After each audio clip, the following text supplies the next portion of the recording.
नमस्कार, उत्तर प्रदेश एक्सप्रेस में आप सभी का स्वागत है। मैं हूं आपके साथ कविता पांडे। बुलेटिन की शुरुआत करेंगे जहां लोकसभा चुनाव के बाद यूपी में विधानसभा की 10 रिक्त सीटों के लिए उपचुनाव होने हैं।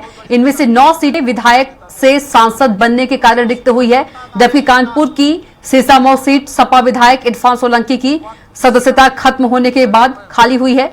यह उपचुनाव एनडीए और विपक्षी गठबंधन दोनों के लिए आपसी रिश्तों और प्रदर्शन के लिहाज से बेहद महत्वपूर्ण है। इन 10 सीटों में 5 सपा, 3 भाजपा, 1 रालोद और 1 निषाद पार्टी की है। वहीं बीते लोकसभा चुनाव में जीत से अभिभूत कांग्रेस ने समाजवादी पार्टी के साथ उपचुनाव में गठबंधन जारी रखने को कहा है। कांग्रेस का कहना है कि यूपी में भाजपा के खिलाफ सपा कांग्रेस को जनता पसंद की है, ऐसे में गठबंधन को आगे भी जारी रखा जाए। वहीं सूत्रों की माने तो सपा की तरफ से साफ किया गया है कि बीते लोकसभा चुनाव के पहले एमपी चुनाव की तरह बिल्कुल नहीं होगा। यूपी में गठबंधन करनी है तो महाराष्ट्र और हरियाणा में गठबंधन करना पड़ेगा। हाँ आ गए।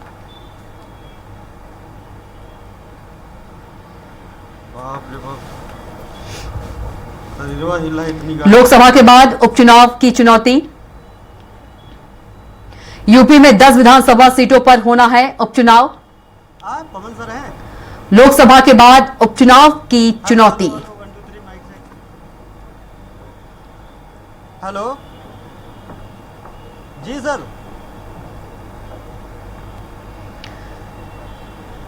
MBS mic slow. तो लोकसभा के बाद उपचुनाव की चुनौती। यूपी में 10 विधानसभा सीटों पर होना है उपचुनाव। लोकसभा के बाद उपचुनाव को चुनौती। यूपी में 10 विधानसभा सीटों पर होना है उपचुनाव। तो उपचुनाव एनडीए और विपक्षी गठबंधन के लिए महत्वपूर्ण। तो लोकसभा के बाद उपचुनाव की चुनौती। बता दें कि उत्तर प्रदेश में 10 सीटों पर उपचुनाव होने हैं।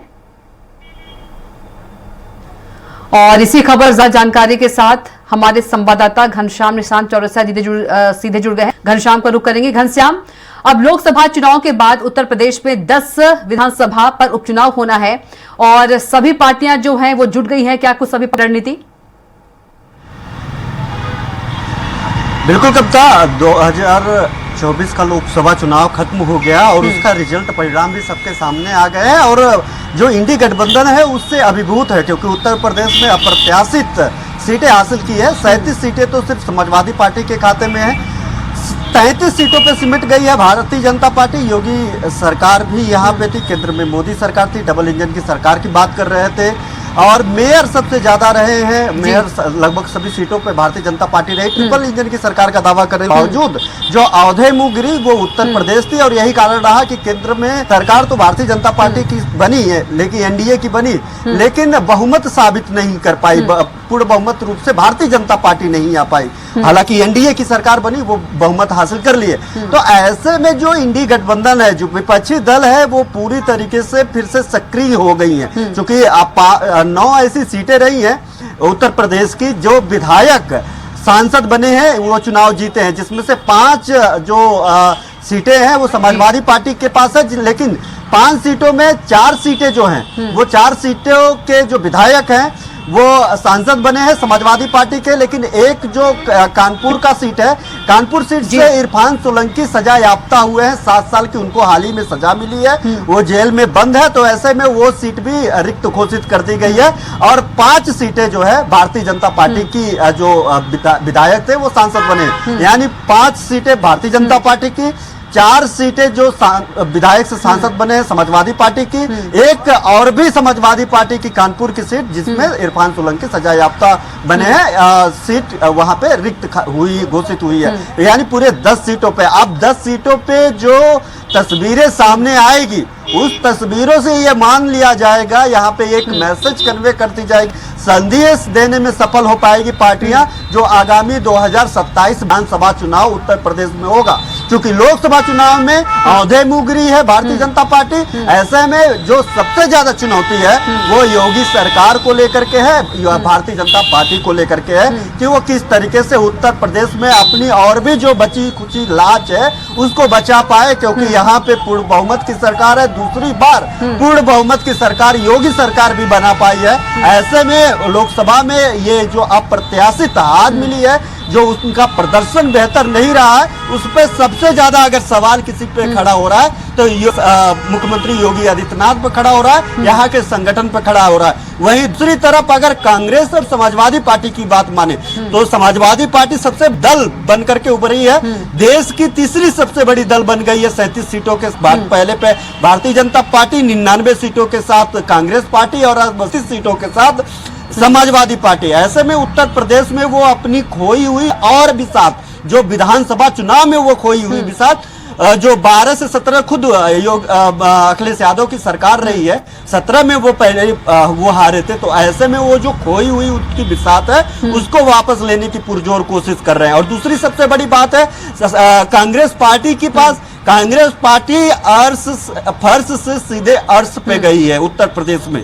वो एक सीटों पे थी, रायबरेली में, जहां पे सोनिया गांधी जीती थी पिछली 2019 में। उसके अलावा पूरे 79 सीटें कांग्रेस ने कांग्रेस को हार का खामियाजा भुगतना पड़ा था, वो हार गई थी। अब उस एक सीट से सीधे 6 सीटों पे गई है और अच्छे खासे मार्जिन के साथ जीती है, और लेकिन समाजवादी पार्टी के साथ अब 6 सीटें मिल गई है। तो ऐसे में जो कांग्रेस पार्टी है वो ये कह रही है कि जो गठबंधन की परंपरा है, जो गठबंधन की समझौता है, वो सिर्फ लोकसभा में नहीं जारी रखे, आगामी जो उपचुनाव हो रहे हैं उस विधानसभा उपचुनाव में भी होना चाहिए। वो कांग्रेस की तरफ से कांग्रेस पार्टी के लोग समाजवादी पार्टी में अप्रोच कर रहे हैं। वहीं अगर समाजवादी पार्टी की बात करें तो समाजवादी पार्टी का साफ तौर पे कहना है कि जिस तरीके से लोकसभा चुनाव के पूर्व में विधानसभा का चुनाव हुआ मध्य प्रदेश में और सीटें नहीं, अखिलेश वखलेश जैसे बयानबाजी की, और गठबंधन का बात तब भी हो रहा था जब मध्य प्रदेश में चुनाव हो रहा था, तब समाजवादी पार्टी को मध्य प्रदेश में एक भी सीट नहीं दी गई।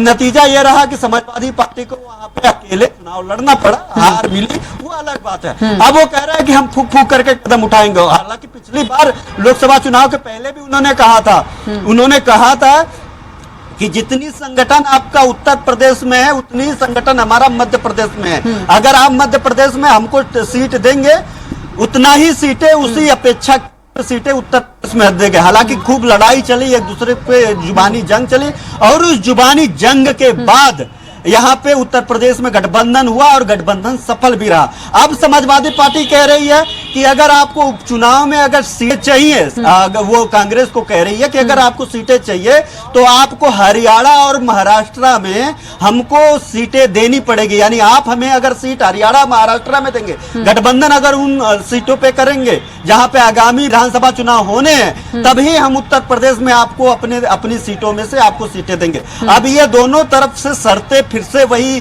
शुरू हो गई हैं, वही शर्तें और एक दूसरे के जो है नफा नुकसान की बात शुरू हो गई है। जिस तरीके से मध्य प्रदेश चुनाव के दरमियान हुआ था, अब ये नफा नुकसान पे बराबरी का जो बंटवारा है वो कब होगा, इसको लेकर के बताया जा रहा है कि कांग्रेस पार्टी लगातार समाजवादी पार्टी के बड़े नेताओं को अप्रोच कर रही है, एक बैठक करने की बात कर रही है। वो कह रही है कि आप मुलाकात करें, बात करें, आप 1-2 सीटें ही अगर दे दे, लेकिन गठबंधन का जो बातचीत थी, गठबंधन जो हुई थी हम लोगों के बीच में, उसको जारी रखना बेहद जरूरी है, क्योंकि इन दो अखिलेश और राहुल की जो जोड़ी है उत्तर प्रदेश में सराहा गया, जिताया गया।